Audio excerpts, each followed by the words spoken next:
আমাদের মস্তিষ্ক জন্মের সময় 25% ডেভেলপ করে, প্রথম 3 বছরে 75% এবং পরবর্তী 3 বছরে আরও 10%।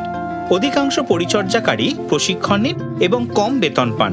যে সকল মা তাদের পেশা ছেড়ে শিশুদের যত্ন নেন তাদের যথাযথ প্রশিক্ষণ নেই এবং নিউক্লিয়ার পরিবারের মধ্যে দাদু দিদা প্রায় অনুপস্থিত থাকেন তাদের অভিজ্ঞতা দিয়ে নতুন মা ও বাবাকে গাইড করার জন্য। এটি স্বীকার করে নিয়ে সরকারের উচিত প্রাথমিক চাইল্ড কেয়ারে গবেষণা ও প্রশিক্ষণের জন্য অর্থ বরাদ্দ করা।